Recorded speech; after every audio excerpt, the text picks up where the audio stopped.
अस्सलाम वालेकुम and welcome to Ease Learning. आज हम Oxford world war geography book 2 का यूनिट नंबर 2 करेंगे, माउंटेन्स वैलीज़ एंड प्लेटोज़, जिसका आज हम पार्ट 2 करेंगे। वीडियो स्टार्ट करने से पहले आपसे रिक्वेस्ट है कि अगर आपने चैनल को सब्सक्राइब नहीं किया तो काइंडली सब्सक्राइब ज़रूर कर लीजिएगा। यहाँ पर देखिए बात हो रही है how are grid references use, किस तरह आप ग्रिड रेफरेंसेस को यूज़ कर सकते हो। इस तस्वीर में आप देखो, इस ग्राफ में आप देखो कि सबसे पहले आपको कॉरिडोर की तरफ जाना है, यानी ईस्ट की तरफ जाना है। नीचे से आप किसकी तरफ जाओगे? ईस्ट की तरफ, यानी आप ये अज्यूम करोगे कि आप कॉरिडोर की तरफ जा रहे हो, दरवाजे की तरफ जा रहे हो। फिर आपने जो रीडिंग लेनी है वो अपवर्ड लेनी है, यानी ऊपर की तरफ लेनी है, यानी आप ऊपर सीढ़ियाँ चल रहे हो, यानी आप नॉर्थ की तरफ मूव ऑन कर रहे हो। ठीक है, अब यहाँ पर देखें येलो बॉक्स बना हुआ है ना, तो येलो में आप पहले जाओगे कि यहाँ पर कॉरिडोर की तरफ जाओगे तो आपको येलो बॉक्स की तरफ आप देखोगे तो क्या नज़र आएगा? आपको 69 नज़र आ रहा है, तो आपने 69 लिख दिया।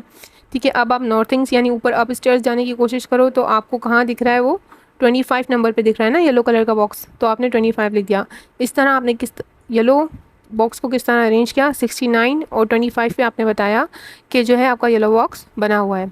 अब नीचे जो है वो थोड़ा सा कन्फ्यूजन ये है कि ये लोग ने यहाँ पर जो है वो पहले नॉर्थिंग्स उठाई हुई हैं और फिर ईस्टिंग उठाई हुई है, और क्यों किया हुआ है वो समझ नहीं आ रहा है कि क्यों उस तरीके से हुआ है। लेकिन यहाँ पर जो लिखा हुआ है मैं आपको समझा देती हूँ। लेकिन अगर हम ऊपर की बात को फॉलो करें, क्योंकि जहाँ पर लिखा हुआ है कि ईस्ट की पोजीशन आपने पहले लिखनी है और नॉर्थ की बात में लिखनी है, लेकिन यहाँ पर उल्टा हो रहा है। पहले यहाँ पे इन्होंने नॉर्थ की पोजीशन लिखी हुई है और फिर ईस्ट की पोजीशन लिखी हुई है, और ऐसा क्यों किया हुआ है वो समझ में नहीं आ रहा मुझे। और नेट में भी मैंने चेक किया तो मुझे इसमें कुछ गड़बड़ लग रही है, लेकिन फिर भी मैं आपको इसके अकॉर्डिंगली समझा देती हूँ यहाँ पे है क्या। ठीक है, यहाँ पर देखिए क्या है, पहले आप क्या देखोगे कि ये इंटरसेक्शन रोड का कहाँ हो रहा है। इंटरसेक्शन यानी रोड जो है वो कहाँ इंटरसेक्ट कर रही है। ठीक है, तो रोड इंटरसेक्ट जो कर रही है वो यहाँ पर इन लोगों ने लिया है 33 पे। 33 के बाद जो है वो रोड इंटरसेक्ट कर रही है, और 33 से आप ऊपर जाओ, पॉइंट जो आपको लाइंस नज़र आ रही हैं 1 ऊपर की तरफ जाओ, 1 2 और 3 पे आप सीधा आगे निकल जाओ, 48 की तरफ जाओ। अब आपने कॉरिडोर की तरफ जाना है। ठीक है, जो ब्लू लाइन को कट कर रही है ना येलो लाइन, वो इंटरसेक्शन पॉइंट है। ठीक है, ब्लू येलो लाइन जहाँ ब्लू लाइन को कट करी है वो इंटरसेक्शन पॉइंट है। अब आप 48 नीचे से आप कॉरिडोर की तरफ जाओ, 48 से आप जाओ 1 2 और 3 पे आपको इंटरसेक्शन पॉइंट मिलेगा इस रोड का। ठीक है, तो 33 के 3 पे यानी ऊपर आप गए तो आपको नज़र आया कि कट का निशान यहाँ पे नज़र आ रहा है आपको। अगर आप और नीचे 48 से आपको किस तरह नज़र आया, वो भी आपको थर्ड पे नज़र आ रहा है। अगर आपको इस तरह समझ नहीं आ रहा तो आप, मुझे तो ये समझ नहीं आ रहा, पता नहीं किस तरीके से इन्होंने करा हुआ है, क्योंकि नेट पे भी मैंने सर्च किया था तो इसका कुछ और लिखा हुआ था और यहाँ पर कुछ और दिया हुआ है। I don't know what's the reason behind this, लेकिन यहाँ पे देखिए इस तरीके से उन्होंने सेटिंग की हुई है। ठीक है, अब यहाँ पर अगर आपको ऊपर की तरह फॉलो करना है ना, अगर येलो बॉक्स की तरह फॉलो करना है तो आप जिस तरह हमने ऊपर किया तो आप उस तरह उसको फॉलो करके देख लो। नीचे देखो, अब इन्होंने कहा था कि पहले आप किसकी तरफ जाओ? ईस्ट की तरफ जाओ। तो 48 के बाद कौन से नंबर पर आपको इंटरसेक्शन नज़र आ रहा है?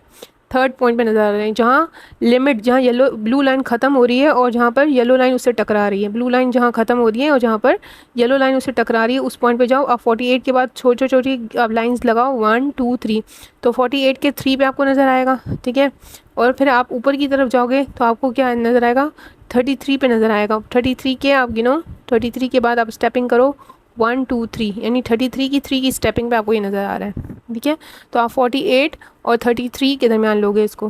ठीक है, 48 का भी 3 पॉइंट है अगर हम कॉरिडोर की तरफ जाते हैं, और अगर हम 33 से ऊपर की तरफ जाते हैं यानी स्टेयर्स चढ़ते हैं हम, तो तब भी क्या आता है? 3 आता है। तो इसकी एक पोजीशन क्या होगी? 48 3 और 33 3, ये सही रहेगा अगर हम ऊपर की बात को फॉलो करते हैं। जैसे ऊपर कहा गया है कि ईस्टिंग को आपने पहले लिखना है और नॉर्थिंग्स को आपने बाद में लिखना है। ठीक है, ये कन्फ्यूजन है, काफ़ी टाइम से मुझे कन्फ्यूजन हो रहा था, इसलिए मैंने इसको नहीं कर रही थी। लेकिन अब मैंने जब कन्फर्मेशन हो गई कि यहाँ पे गड़बड़ लग रही है तो मैंने बताया, सोचा कि आपको भी हाईलाइट कर दूँ। अच्छा, अब यहाँ पे देखिए effects of highland topography on human activities, क्या असरात पड़ते हैं इस माउंटेनियस एरिया के हमारी ह्यूमन एक्टिविटीज़ पे। अगर आप फिजिकल मैप देखोगे पाकिस्तान का, जो कि आपके पास बुक होगी एटलास की, तो उसमें माउंटेन रेंजेस आपको दी हुई हैं, उसकी लिस्ट दी हुई है, और वहाँ पे आपको ये भी बताया गया है कि कहाँ कहाँ वो लोकेटेड है, कौन से एरियाज़ में वो माउंटेन्स आपको नज़र आएंगे। या तो वो आपको कोस्ट यानी पानी के आसपास नज़र आएंगे, जो वाटर सोर्सेज हैं वहाँ पे नज़र आएंगे, या तो फिर आपको ज़मीन यानी अंदर की तरफ नज़र आएंगे, जो पाकिस्तान के अंदर ज़मीन है वहाँ पर आपको नज़र आएंगे, बीच में या सेंटर में कहीं पर भी आपको नज़र आएंगे, फिर कोस्ट पर नहीं होंगे। इट मीन्स, और फिर आप अपने कंपास के ज़रिए देख सकते हो कि उनकी पोजीशन आपके मुल्क में कहाँ है। नॉर्थ में है यानी ऊपर की तरफ है, साउथ यानी नीचे की तरफ है, ईस्ट यानी राइट साइड पे है, वेस्ट यानी लेफ़्ट साइड पे, या नॉर्थ वेस्ट की साइड पे है, या सो ऑन लाइक दिस। ठीक है, आप उसके थ्रू उसको आइडेंटिफाई कर सकते हो। ग्लेशियर जो है वो माउंटेन्स पे क्या करके रखते हैं, पानी जमा करके रखते हैं, क्योंकि वो आइस की फॉर्म में होते हैं। और स्नो जो है माउंटेन्स की, वो क्या है, जो बर्फ़ जो माउंटेन्स में जमा होती है वो आपका वाटर सोर्स है। ठीक है, वहाँ पे वाटर आपका क्या हो जाता है, स्टोर हो जाता है। जब आइस मेल्ट होती है या स्नो मेल्ट होती है तो वो बहता हुआ कहाँ जाता है, दरियाओं में चला जाता है वो पानी।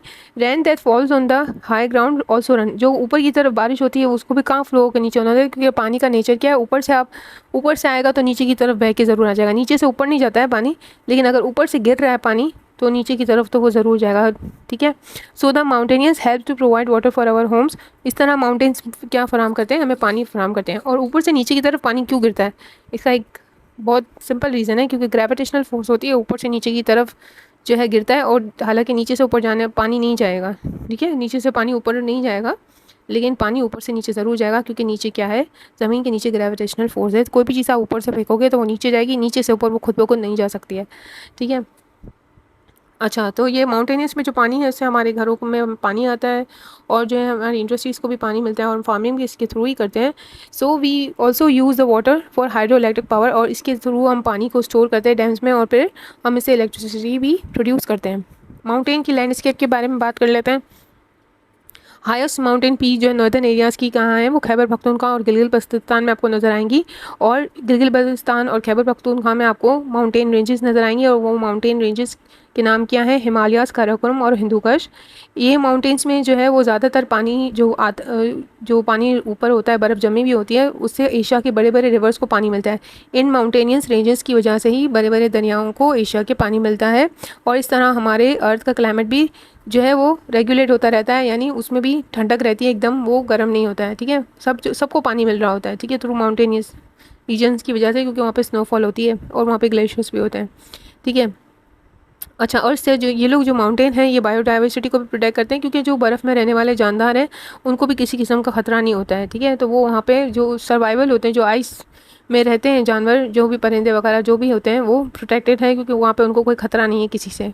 अच्छा, ये माउंटेन्स जो है उन इलाकों को भी प्रोटेक्ट करते हैं जहाँ ये मौजूद होते हैं। जिन इलाकों में माउंटेन्स मौजूद होंगे तो वो एक्सट्रीम कोल्ड विंड से जो है वो बचे रहेंगे, लाइक सेंट्रल एशिया के में जो हवाएं चलती हैं, ठीक है, तो उससे जो है वो एरिया क्या है, प्रोटेक्टेड रहेंगे। क्योंकि ये आपको पता है, ये माउंटेन रिजेस कहाँ है, एशिया में मौजूद है ना, तो जो बहुत तेज़ हवा का दबाव है उससे जो है, या प्रेशर है, उससे जो है सेंट्रल एशिया महफूज रहता है। मोर ओवर ये पहाड़ जहाँ पर भी आपको नज़र आएंगे तो उससे एक फ़ायदा ये होता है कि कोई दूसरा हमारे मुल्क में आकर कब्ज़ा करने आसानी से नहीं आ सकता है, उस तरफ से तो नहीं आ सकता है, क्योंकि ये प्रोटेक्शन लेयर है ना, इतने बड़े पहाड़ को कोई तोड़ के तो नहीं आएगा आपके कंट्री में मारने, वो भी बर्फ़ से गुजर के, तो मुश्किल है उसके लिए। तो ये एक साइड पे जिस तरफ ये पहाड़ है उस तरफ आपके मुल्क की क्या हो रही है, आपके कंट्री की प्रोटेक्शन भी हो रही है। In the west and south west of Pakistan are the mountaineers of KPK and Balochistan. West और साउथ वेस्ट में पाकिस्तान के क्या हैं, माउंटेन्स हैं। ठीक है, और कहाँ पर कौन से प्रोविंसेस में है पाकिस्तान के, KPK और बलूचिस्तान में है।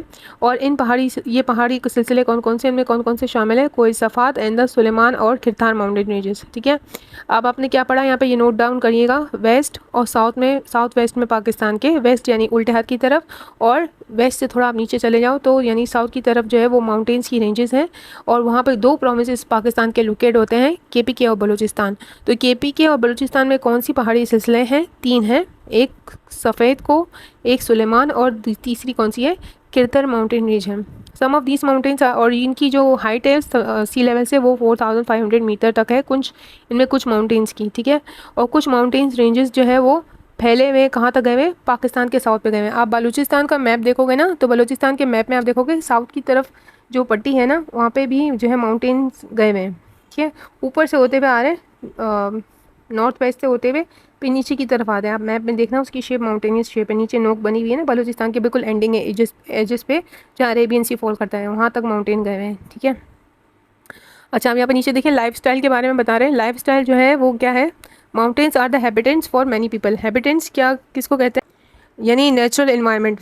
हैबिटेट का मतलब क्या है, नेचुरल इन्वायरमेंट। माउंटेन्स जो है वो नेचुरल इन्वायरमेंट प्रोवाइड करता है किसको, बहुत सारे लोगों को, प्लांट्स को और एनिमल्स को भी, यानी वहाँ पे लोग भी रहते हैं, प्लांट्स भी ग्रो होते हैं और एनिमल्स भी रहते हैं। फॉर एग्जांपल काराकोरम माउंटेन में लोग जो है वो अनाज उगाते हैं और फ्रूट्स भी उगाते हैं, जैसे कि वीट, बार्ली, बकवीट, मेज, पोटैटोज एंड पल्सेस वगैरह, apricots and walnuts.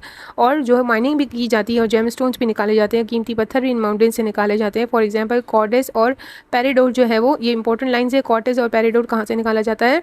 Khyber Pakhtunkhwa से।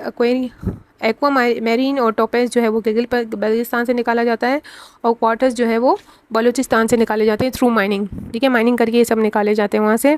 अच्छा, माउंटेनियस पासेस यानी माउंटेन में जाने की जगहें भी कुछ हैं कुदरती तौर पर। ठीक है, तो जिसकी वजह से हम इन माउंटेन्स पे पहुँच पाते हैं। और ये इससे क्या होता है कि हम जो मुख्तलिफ माउंटेनियस के रास्ते हैं ना, उन पर जा सकते हैं, उनसे गुजर सकते हैं इन पासेस के थ्रू। ठीक है, माउंटेनियस टेरेन यानी क्योंकि माउंटेन्स पे जो जाने वाले रास्ते हैं ना वो बहुत रफ़ है, सही तरीके से प्रॉपर्ली मॉडिफाई नहीं हुए हैं। टेरेन मतलब क्या होता है? Not modified. They also connect the areas laying across the mountains. और ये जो माउंटेन्स के आसपास के इलाके हैं, इन पासेस की वजह से हम वहाँ पर इस पासेस के साथ जो है जाकर हम जो है उन जगहों पर पहुँच सकते हैं। फॉर एग्जांपल खैबर पास जो है वो पाकिस्तान और अफ़गानिस्तान को कनेक्ट करता है, और ये पुराना पास है, पूरी दुनिया का सबसे पुराना माउंटेनियस पास है। ठीक है, और दूसरे माउंटेन पासेस भी यहाँ पर मौजूद है, जैसे कुंजरेब, खोजक, बोलान। अच्छा, ये पासेस के नाम भी आप याद कर लीजिएगा, Khunjerab, Khojak, Bolan and Broghil passes. People are forced to stay indoors. जो विंटर्स में लोग जो है ज़्यादातर अंदर ही रहते हैं, क्योंकि सर्दी बहुत जमा देने वाली सर्दी होती है, तो लोग बाहर नहीं निकलते हैं। दे स्टॉक पाइल फूड, ये स्टॉक जमा करके रखते हैं, जो है ना इतना सारा बल्क में जो है वो फूड पहले से ही स्टोर कर लेते हैं विंटर के लिए, और अपने आप को बिजी रखते हैं। फॉरेस्ट्री कर रहे होते हैं, सीजनल टूरिज्म भी यहाँ पे हो रही होती है, यानी लोग यहाँ पे आते हैं सफ़र करने के लिए, और बहुत स्मॉल स्केल पे कॉटेज इंडस्ट्री भी यहाँ पे काम कर रही होती है। कारपेट बना रहे होते हैं, वीविंग बुनाई कर रहे होते हैं, एम्ब्रॉयडरी और ज्वेलरी, ये सारी इकोनॉमिक एक्टिविटीज़ यहाँ पर हो रही होती हैं। अब नीचे आपको कुछ माउंटेन्स पासेस के नाम दिए गए हैं, उनकी रेंज पे दिया गया है कि कहाँ पे ये पासेस मौजूद हैं, और उनकी हाइट बताई गई है, और वहाँ पे जो सिटीज़ इनसे कनेक्टेड है उनके नाम बताए गए हैं। ठीक है, अब इस यहाँ पर नेक्स्ट पेज पे आप आ जाएँ।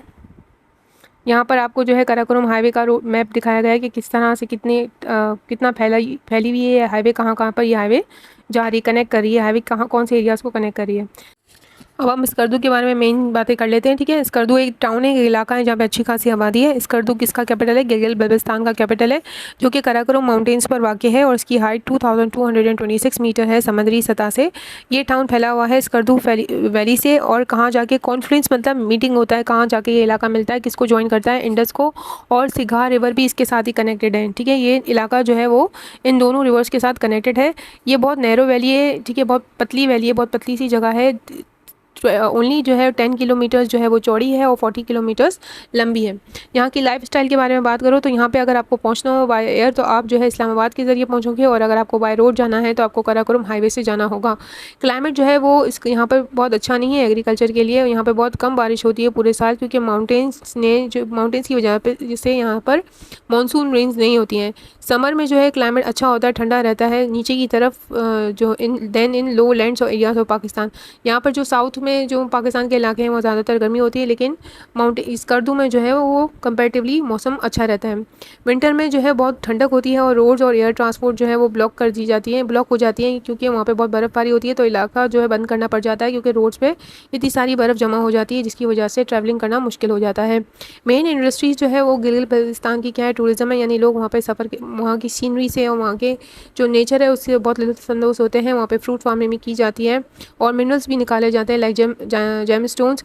और लाइव स्टॉक यानी वहाँ पे जो है वो कैटल फार्मिंग भी की जाती है, फ़िश भी वहाँ पे होती है, और फ़िश भी वहाँ से निकाली जाती है, यानी फ़िश की हंटिंग भी वहाँ पे होती है। हनी बी की फार्मिंग की जाती है। ठीक है, इस इलाके में ये सारी एक्टिविटीज़ हो रही होती हैं। यहाँ पे ब्यूटीफुल वैलीज़ हैं, यहाँ की अच्छी बात यह है, यहाँ पे वाटरफॉल्स हैं, लेक्स हैं, और हाई माउंटेन्स पीक्स हैं गिलगित बल्तिस्तान की, जिसकी वजह से टूरिस्ट यहाँ पे आते हैं पूरी दुनिया से। और यहाँ पे लोग जो है वो जब भी हार्वेस्टिंग का पीरियड होता है, यानी जब अनाज उग जाता है और जब कटाई का वक्त आता है, और शंदर पोलो फेस्टिवल भी यहाँ पे मनाए जाते हैं। शंदर पोलो फेस्टिवल जो है वो बेसिकली घोड़े पे बैठ के जो है लोग जो है वो पोलो खेल रहे होते हैं। ठीक है, और ये ऑलमोस्ट कब होता है, कौन से मंथ में होता है? यूजुअली जुलाई और अगस्त के महीने में होता है, हर साल होता है, जहाँ पे बहुत सारे इंटरनेशनल टूरिस्ट भी आते हैं। होप आपको अच्छे से समझ आया होगा। अगर आपको वीडियो अच्छी लगती है तो काइंडली लाइक करिए, शेयर करें और सब्सक्राइब करना मत भूलिएगा। ओके, अल्लाह हाफिज़।